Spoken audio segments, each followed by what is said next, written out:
Breaking చూస్తున్నాం. పోసాని కృష్ణమురళిని గుంటూరు జైలుకు తరలించారు. పీటీ వారెంట్పై రాజంపేట జైలు వద్ద నరసరావుపేట పోలీసులు అదుపులోకి తీసుకున్నారు. నరసరావుపేట 2 టౌన్ సిఐ హేమారావు ఆధ్వర్యంలో పోసానిని తరలించారు.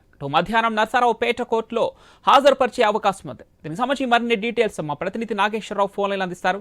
నాగేశ్వరరావు, పోసాని అటు కోర్టులో కూడా హాజరుపరిచే ఛాన్సెస్ ఉన్నాయి. దీనికి సంబంధించి పూర్తి డీటెయిల్స్ ఏంటి నాగేశ్వరరావు?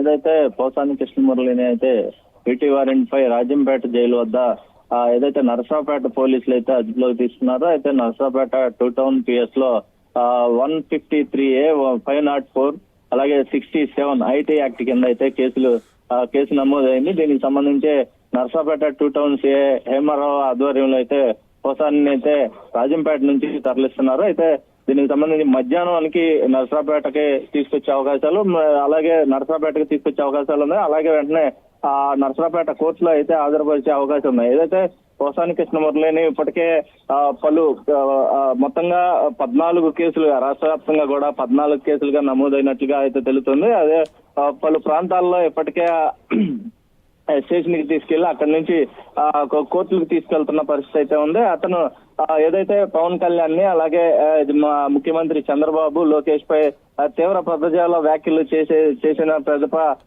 వారికి సంబంధించిన నాయకులు, కార్యకర్తలు అయితే ఈ యొక్క కేసులు పెట్టిన పరిస్థితి అయితే ఉంది. ఈ నేపథ్యంలోనే నరసరావుపేట 2 టౌన్ పిఎస్ లో దీనికి సంబంధించి కేసు నమోదవడంతో నరసరావుపేట పోలీసులు అయితే పోసాని కృష్ణమురళిని అదుపులోకి తీసుకొని నరసరావుపేట కోర్టులో హాజరుపరుచున్నట్టుగా తెలుస్తోంది. అయితే నాగేశ్వరరావు, ఇప్పటికే పోసానికి కొంత అనారోగ్యం ఉందని వార్తలు వస్తున్నాయి. ఈ నేపథ్యంలో ఆయన కస్టడీ నుంచి ఉపశమనం కోరే అవకాశం ఏమైనా ఉండండి సార్?